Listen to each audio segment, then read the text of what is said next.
Kaze bakunzi bacu ba Rurambo TV show, turabashimiye. Nawe ugeze hano bwa mbere twagusaba ko wakora subscribe kugira ngo tukomeze tuzamure uyu muyoboro tubanyurizaho ibiganiro. Uyu munsi wa none rero dufite umutumirwa nk'ibisanzwe, benshi muramenyereye hano kuri Rurambo. Nagira ngo abatamuzi ube wakwivuga kugira ngo dukomeze ikiganiro. Karibu sana. Murakoze cyane. Yego.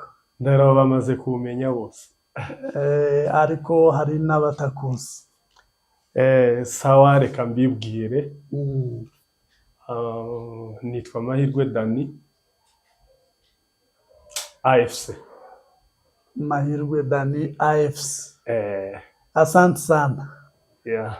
Nikaze hano kuri Rurambo TV show. Murakoze cyane. Ibisanzwe. Turisanga kuko turabakunda, ni mu rugo. Ndetse ko turateganya kuzabana namwe igihe kirekire. Asante sana. Rwose. Ubwiwacu hazaba neza twasubiye kwisangayo. Kuko inzozi niyo ziri kugana. Tuzabana mu Rurambo, tubane mu Minembwe, tubane Irundu, tukagira umujyumu rwose. Rero ndisanga muri Rurambo, kimwe nuko nakwisanga mu Minembwe. Harya uri umunyaminembwe muco hagati? Ndi umunyaminembwe Irundu. Iwacu ni Irundu kabisa. Iwacu hari heza. Ariko niyo wageraga ku Ndondo hari ibyo wabonaga byiza bitaba mu Minembwe. Ubwo rero ukumva imurenge hose ni heza. Ni bihe wadusangiza mwihariye Irundu? Irundu icyambere ni mwivire ry'imurenge. Inzozi zihora nuhanura, nurota, nuvuga ganira, yumva ko Minembwe ariyo iwabo wabeza, mugani w'abandi bavuze ariyo muri kapitale y'abanyamurenge. Ivuze imurenge haba hariho buri kintu cyose kigiraho capital city, niko novuga. Rero iwacu Irundu icyambere habarizwa muri capital city. Icya kabiri habaga nk'amapera menshi, bene ry'amaraso, ibinyomoro mu mvugo zo hirya gato hatari imurenge, ariko imurenge bwite ni amapera. Bayita amapera. Ibinyomoro. Abana b'ibindi bita amapera sibyo twe twitabye. Hari ibindi bita amapera mu bindi bihugu, ariko iwacu amapera ni ibinyomoro. Okay. Izo nibyo twabarushaga. Harya ni muri territoire? Ni muri territoire nkuko ubu nyine bivugwa, cyangwa zone. Mubarizwa mu zone Mwenga. Zone de Mwenga. Buriya Minembwe yari igizwe n'amazone abiri. Yose ikitwa Minembwe, ariko zone zayikoreragamwo zabaga zihahuriye ari zone zibiri. Bamwe bari babarizwa muri zone Fizi, niyo babarizwa, abandi babarizwa muri zone Mwenga. Nukuvuga ngo batazi mu Minembwe iri mu mazone abiri. Minembwe iri mu mazone abiri, zone ya Fizi na zone ya Mwenga. Yego. Rurambo TV show iboneka muri zone ya Uvira. Yego. Asante sana. Akarere dutanze amasomo. Yego. Umutekano urimo uraboneka nubwo tukicumva intambara mu misozi miremire.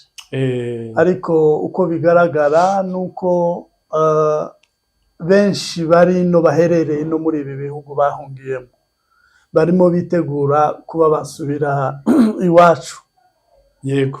Nifuzaga ko twaganira kubyo bahashe cyangwa se ubumenyi bakuye ino muri ibi bihugu bari barahungiyemo. yego Twaganira kuri icyo kintu kugira ngo twumve ibyo twaje guhaha nuko tuzabikoresha iwacu mu guteza imbere akarere. murakoze ku bitekerezo bizima nk'ibyo bifite icyo byamarira ubwoko bwacu mu gihe nk'iki. buriya igihe n'igihe cyacu niko abakuru baza bavuga. Havugwa kariho, habe n'umugani baza bavuga ngo umugani ngugana kariho. Rero mu gihe nk'iki rero hari igihe cyageze umuntu wese yavuganaga, umunyamurenge wese yavuganaga n'undi akavugana nawe guhunga. Mwaba mwicaye mu minembwe umwe akavuga ngo ese nta gahunda ufite yo guhunga, uwanya akakubaza ngo ese hari gahunda wowe ufite yo guhunga ngo tupangane, urahira ati ikitobo jewe mpunga, ukumva aragiye byaza bimera nko gupfa ukumva mu gatanu arahambiriye ibyiwe ngo runaka yagiye yamanutse kwa Murima n'ibaraka n'ifizi n'ibaraka n'Umuvira aragenda. Wowe ukamvuga ati njewe nzoguma mu minembwe, bwaca nawe ugafatwa, undagafatwa, turahunga, duhunga igihugu. Nivyo hariho intambara, twahunze intambara zari zihari, kimwe nuko abasigaye nabo basigaye zari zihari, ariko bo nti kurya habaho ikintu bita destiny y'umuntu. Destiny y'umuntu ntizifa guhinduka, icyo Imana yagenye ko kizakubaho kirakikubaho tu. Abasigaye tubahaye congratulation, n'Imana yabikoze. N'abahunze buriya navyo byari mu mugambi w'Imana. N'abahunze buriya twebwe ari bo baba turi mu mahanga kuri none, byari mu mugambi w'Imana, cyane cyane ko bitabujije abagaruka mu gihugu kugenda bagaruka. N'ubu no mu basore bari batabaye ubwoko bagatabara igihugu, benshi bavuye ino n'ubundi turi. Hanyuma urumva twarahunze. Ubu nyine mu mpunzi zizwi ku isi, abanyamurenge kubera kugenda mu bihugu tumaze kurihindura, dusigaye tuvuga nk'abandi biga kubivuga. Abanyamurenge twitwa impunzi. Ubu nyine wovuga ngo impunzi muraho, abanyamurenge bose bovyisangamo bonsubizamwo muraho, kuko ubu nitwe impunzi bizwa, abandi ntibakiri impunzi. Ariko n'abandi barazibaye, abari mu bihugu byabo ubu nyine bigeze kuba impunzi. Kuba impunzi ntibisobanura ko birangiye, ubuzima bwawe burangiriye mu buhunzi. Hari igihe cyo guhunga, ni nka kurya Salomo yavuze.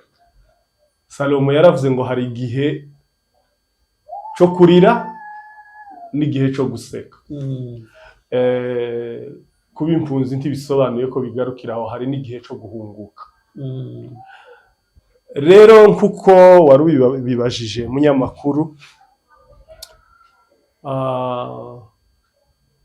twebwe ubwoko bwacu turabakongomani, twabaye muri Kongo.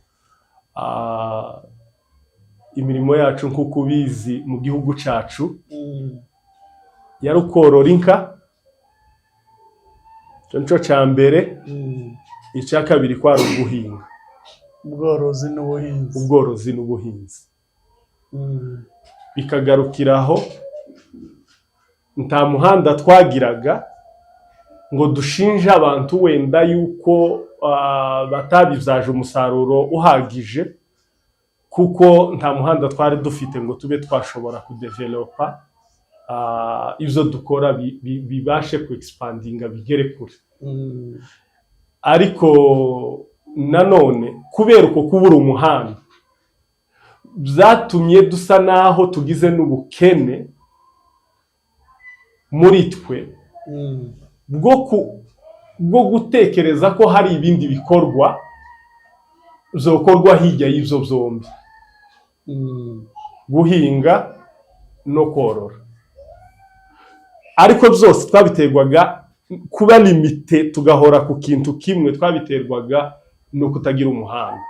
Ngira ngo n'uburyo bw'ubuhinzi n'ubworozi byakorwaga mu buryo bwa kera bushaje.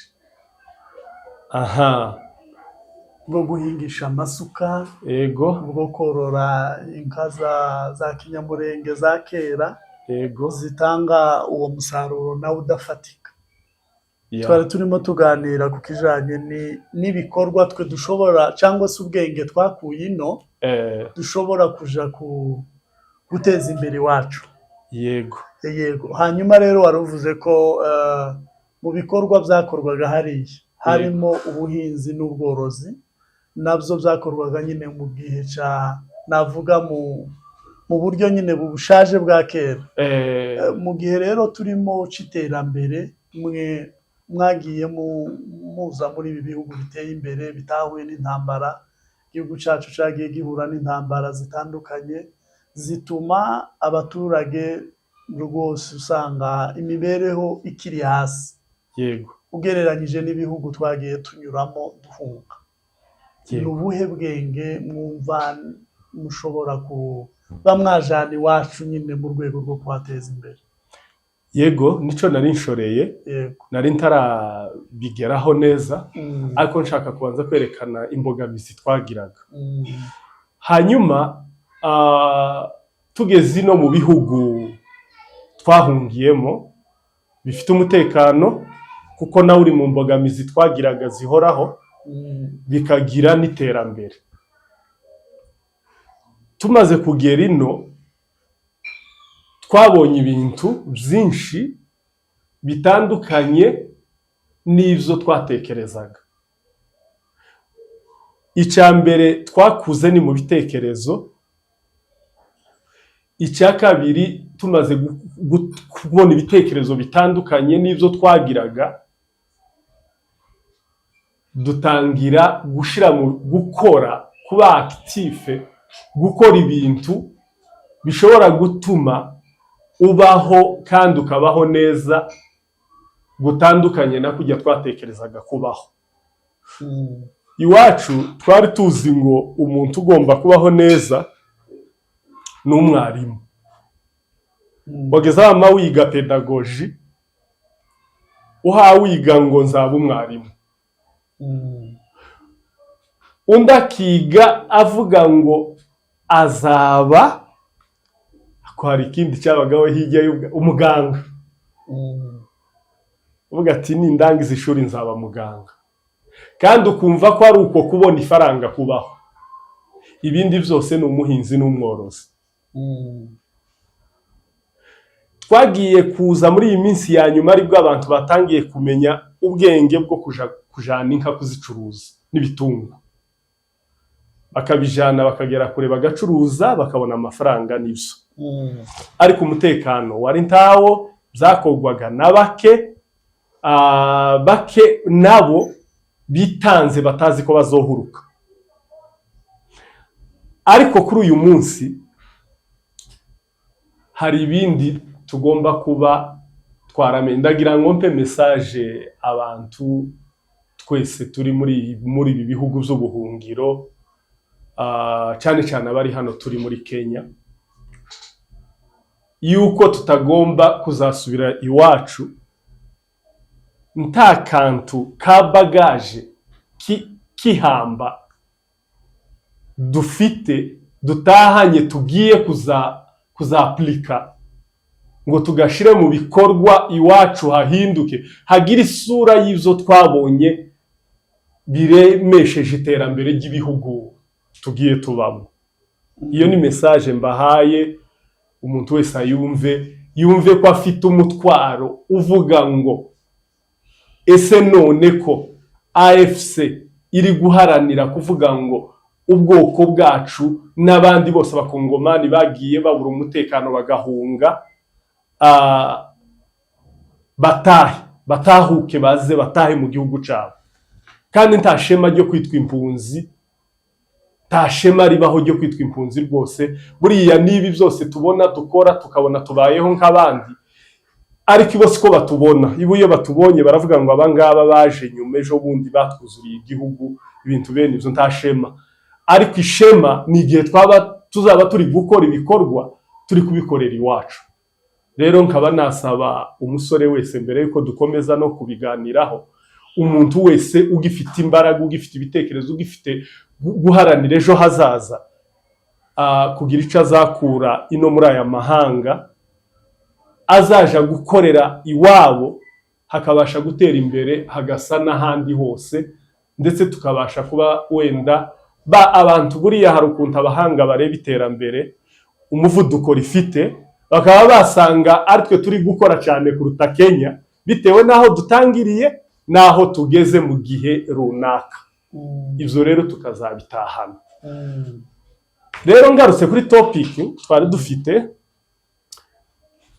tumaze guhunga tukagera ino, twarashitse umuhungu w'umusore akaza yaramenyereye kuragira inka.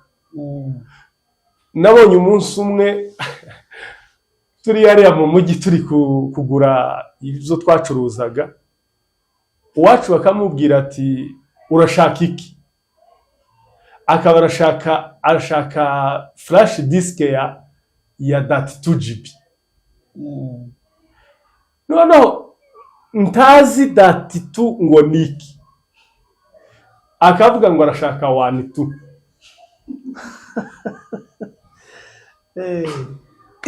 Ndategera umutima urandya, ndavuga ati reka mubaze neza niki ushaka. Yari umushitsi kuri nje ahagaze iruhande rwanje, ni kuriya mu mujyi muzabamuhahurira muri nkibi byatsi. Urashaka iki? Ati iriya flash disk kurayita gute? Ati 12. Mbwira umunyakenya ati muhe iyo 32GB.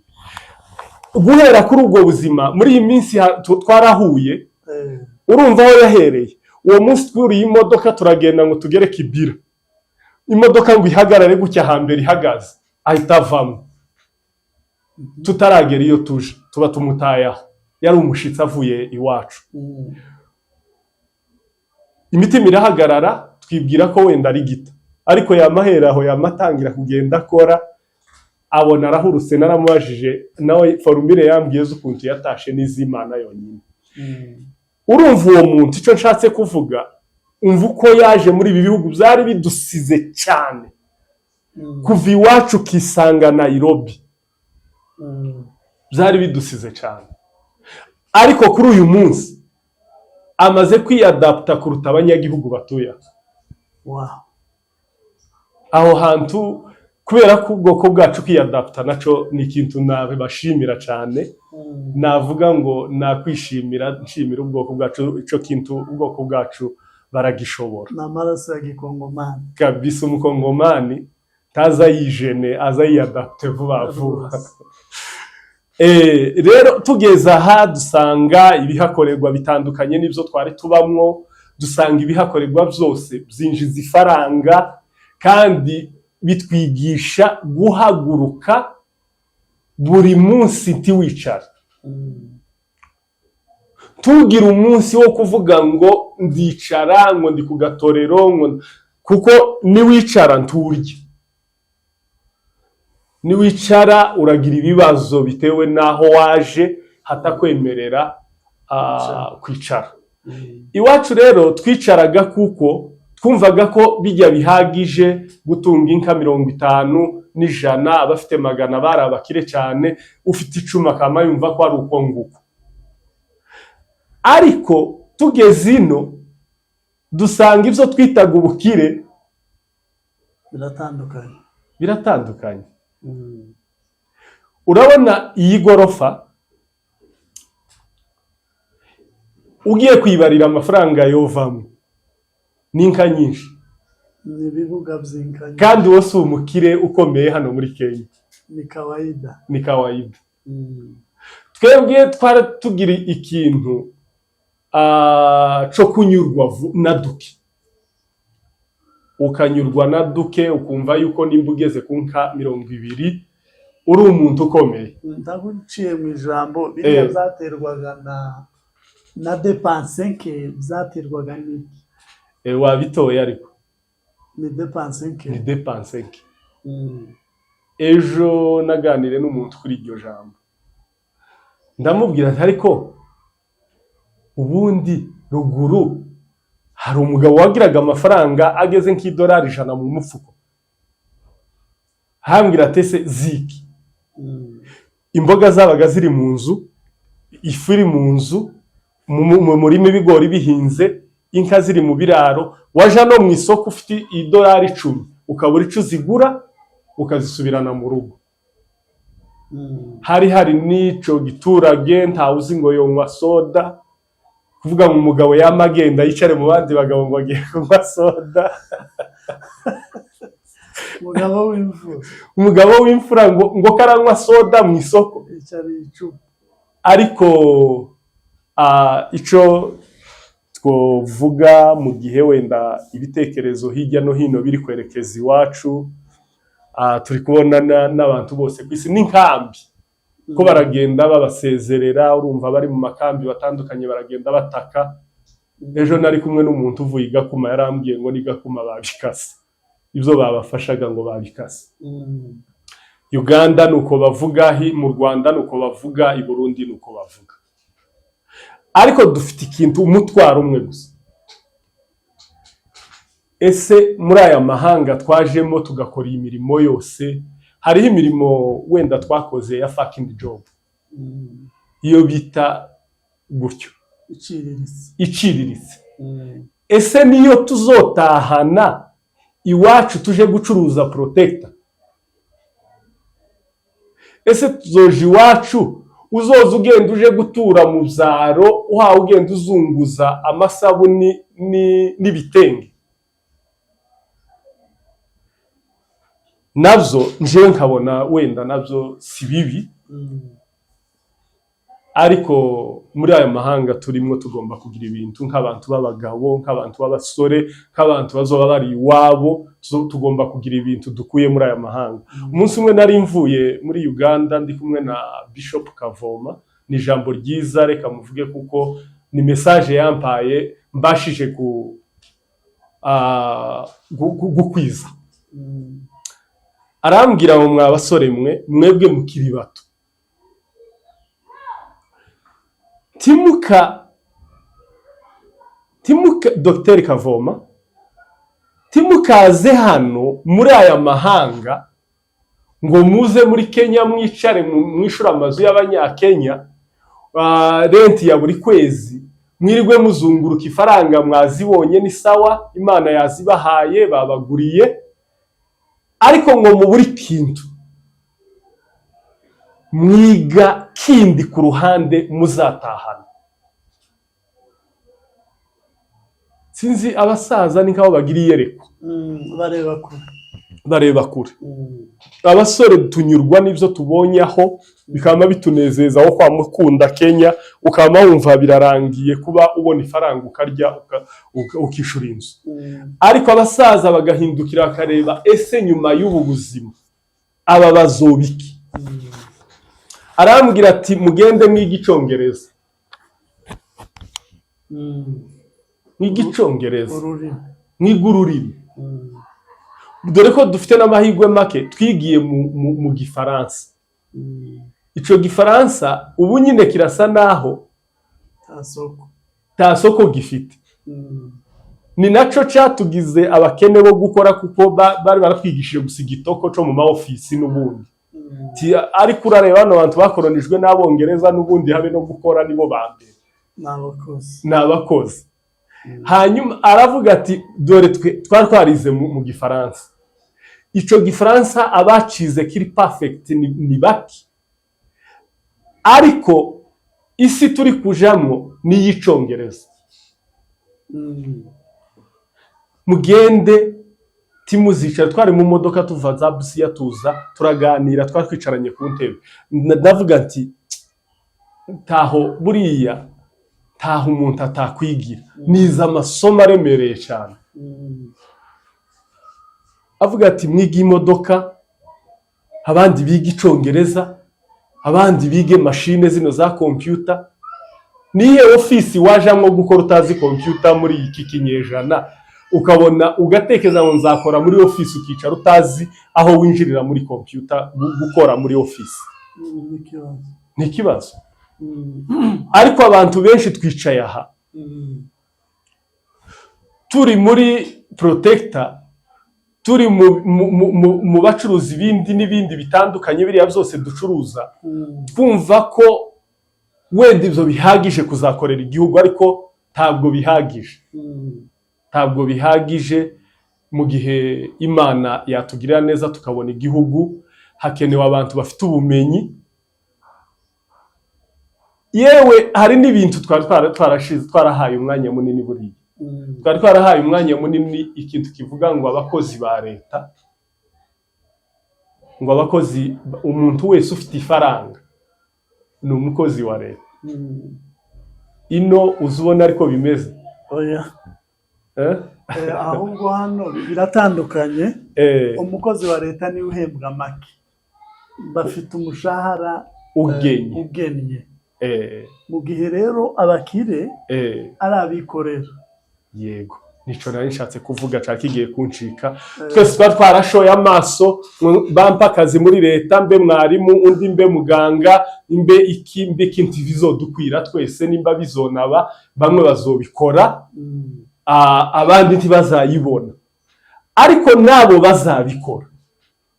Muzo twakagombye kuba twarize turino, nuko ibyo atari byo bifite development yawe, cyangwa kukugeza ku kintu gikomeye kuruta ibindi bitekerezo byo kwicreatingamwo ibikorwa byo kwikorera.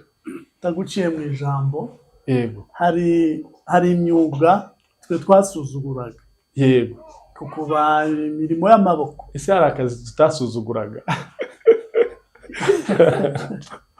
Kazi kose twaragasuzuguraga uretse akinka gusa. Wabwira ute abajene bakiri bato batekereza ko iyo myuga nyine ari utuzi duciriritse? Ino twaragenze, ubibona ute ino bimeze biti imyuga y'ino? Ndagira ngo mbabwire, urakoze cyane. Ndagira ngo mbwire bagenzi banje, abasore, abavandimwe b'Abanyamurenge, yuko aya magorofa yose ari hano muri Kenya amenshi yavuye mu mirimo y'amaboko. Ico ndahamya ko gishobora kuba ari ukuri, kuzwi na buri muntu wese. Bano Banyakenya hariya mu magaraje bakora, genda wige nawe gukora nimba bikunze, wumva wige gukanika. Genda wige imodoka, nagiza numva barako atwagizansetsa ngo umunsi Goma ifatwa bwa mbere, igihe cha FDL igihe cha 96 96 ngo abandi uwize imodoka noneho bamwe bakabizana mu buryo bw'ishari, bakavuga ngo abantu ngo babajanye ubutunzi, ngo bagize gute. FDL yari iri mu Rwanda kandi rwari rwahamagawe na Kabila, n'Ubugande bwari burimo bwari bwahamagawe na Kabila visa.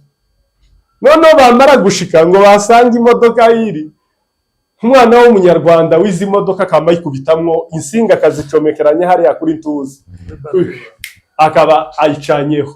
Umunyamurenge yikoza ku modoka, tubivuze gutya kandi barabizi benshi tunayizi uko twatuvuga, ari byo bibazo twashatse kuganira dufite.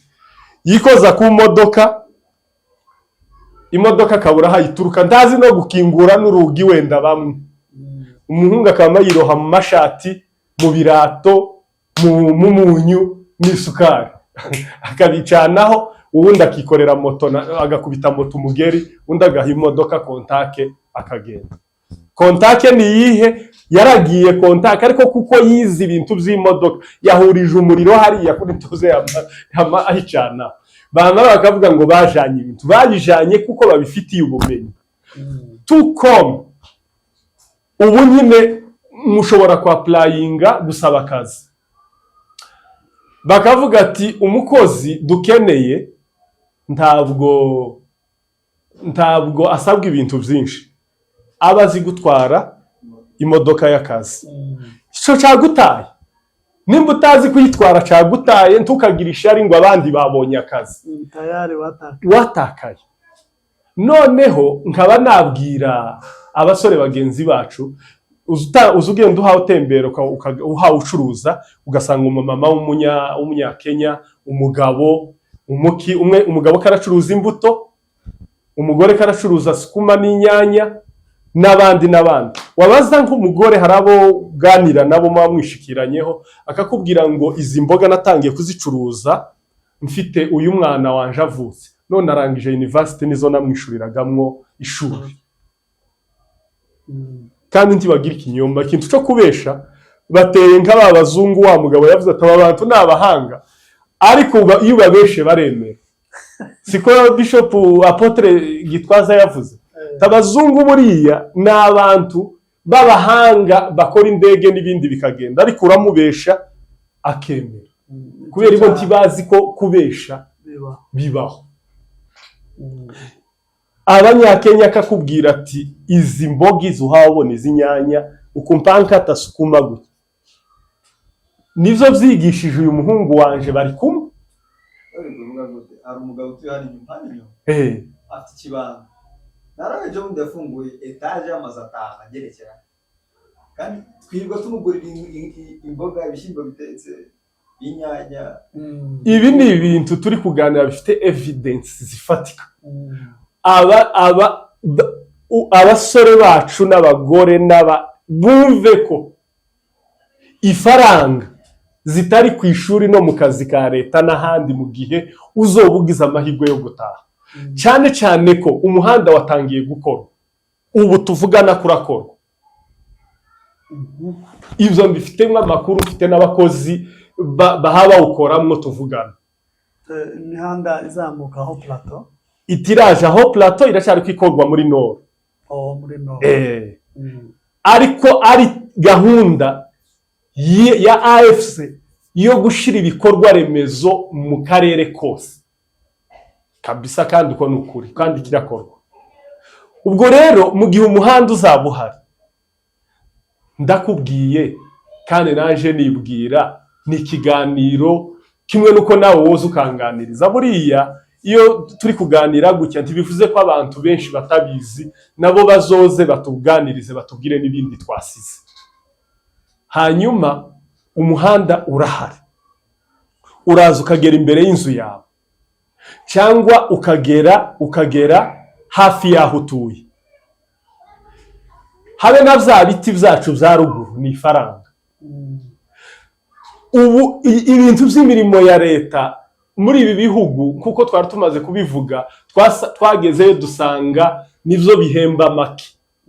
Nivyo cyambere, uri employer, uri umukoreshwa, ukorera amategeko, ushobora kwica ukagenda usa n'uri na slave n'imbata ukuntu. Ariko kwikorera twaje gusanga ari byo shingiro giterambere ryose. Rero mu byo twize ntabwo ari ukuvuga ngo izi protector cyangwa natwe igituma dukora protector n'ibindi ni ukubura capital. Erega hari ibintu bikomeye bihera bituma umuntu atangira imirimo yo kwikorera. Baraturusha kuba bene gihugu, akagenda agasaba credit kuri banki ikamwemera. Hari ivyo igenera abakene, hari ayigenera abafite ivyo ingwate, hari n'ayigenera abakene bo hasi badafite ingwate, bose kugira ngo biteze imbere. Rero bigatuma babasha kumuvinga ibikorwa byabo bigahaguruka bigatangira. rero natwe twamaze kugera iwacu hariho possibility yuko umuntu wese ashobora kubona igishoro ugatema bya biti byose ukabihuruturira mu modoka ku muhanda ukamanuka ukabijana ari ibiti cyangwa ukabitwika amakara cyangwa ushobora gukira kuruta abo bakozi ba leta ukubaka amagorofa nk'aya. Iyo niryo shingiro ry'ibi byose tureba. Rero mu magambo make ndifuza ko hano tuzahavana ubwenge, ubwo bwenge bukazakuraho ikintu cyitwa ubukene. Ubukene ni mu bitekerezo bigufi, ariko ifaranga ziri mu bintu. Iwacu hari ubutunzi bwose bwuzuye ifaranga, kandi busaba guhaguruka gukura amaboko mu mifuka mugakora. Tukira aho ngaho wabwiraga abantu benshi nyine bari no bitegura gutaha.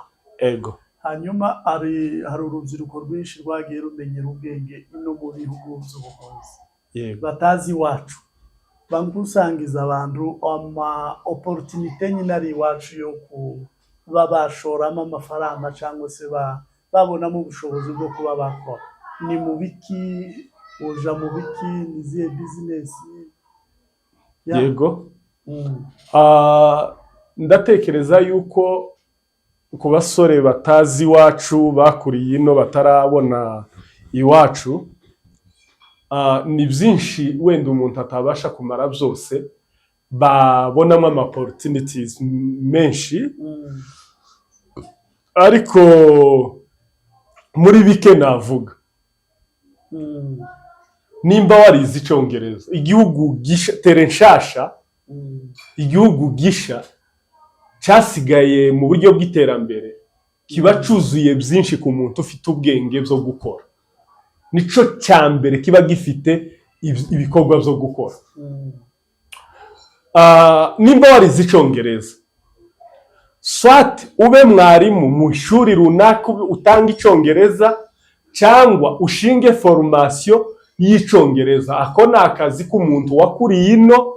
Icyongereza kirakenewe ubu nyine muri East Africa yose, cyane cyane bariya baha bakorera mu buryo bwa East Africa, byanga byakunda Congo yinjiye muri East Africa. Kirakenewe. Ako ni akazi umuntu wese uri sure, uri serious yuko azi icyongereza agomba kuba yakora. Umuntu uzi machine akaba azi machine ya computer kuyikoresha, ndahamya yuko afite kuba yagira umumaro ukomeye mu gihe ashinze cyber, mu gihe abizigishije formation, akabigira formation kwigisha abandi bana gukoresha computer. Ivyo na hano kandi harateye imbere, biracakorwa. Naraho ugenda ugasanga ni muri formation. Ejo bundi nari ngiye gusura kwinjira, kandi nigeze kwiga formation ya machine, ariko ejo bundi nasanze aho bahaba bikora shaka gusura kwinjira. Tibishira birakenewe cyane cyane. Rero hari iwacu bitahaba. Nigeze mpagera koraho bukeya ahantu gutya hariya mu biro za komine, se kopera mpakaraka w'amashuri. Amaze kukampa, umunyeshuri umwe arahansanga mpa nandika ibintu, nandikura raporo ya FEDAN, ziriya bya materiel didactique biki byose yari raporo ya FEDAN. Avuga atariko ibintu birirwa batubesha mu ishuri kuko baratwigisha. Ati ugundi woza ngo ahubwo twigishe gusa nyine muri pratique, nimba utanafite kuri hagije kuri byo, utwigishe gusa tumenye gukora, kwandika na machine ibi ngiye gukora.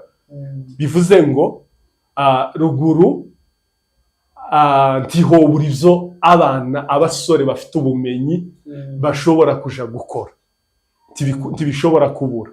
Ibindi bintu wenda ntekereza iwacu twagiye tulimite, bitabaho tudaha agaciro kandi bifite agaciro. Urabona nka buri iwacu hagiye hazoba igihugu gikeneye ibikorwa byose, ministeri zose. hari na Ministeri ya Siporo rero buriya nyitekerezaho talent yawe uzi ureba umupira ukicara kuri televiziyo ukareba umupira ukumva watwawe kandi ukumva nawe uri umukinyi ariko utagira ukuntu ushobora kwerekana impano yawe. Hari iwacu hazaba hari freedom ku muntu wese. Mbere uzi ko perezida w'ikipe ya Congo yari yaravuze ngo nta mwana w'umututsi n'umwe uzokandagira mu ikipe ya Congo, muri ekipe nationale. Ababizi gutabara umukinyi usagute ntazoyikandagiramo. Flora Ibenge ku mpamvu z'urwango, ku mpamvu z'ivangura, ku mpamvu ziriya nyine tugenda tuvuga za tribalisme. Ivyo yabivuze ku mugaragaro. Ariko rero abana biwacu banakora ivyo bakora bakabikora bumva ko ari ibyaha gusa bigarukira ha mu karere zo kwinezeza, ariko bidashobora gutuma nawe azamura urwego rwe, akazamura impano ye, talent ye akayigaragaza.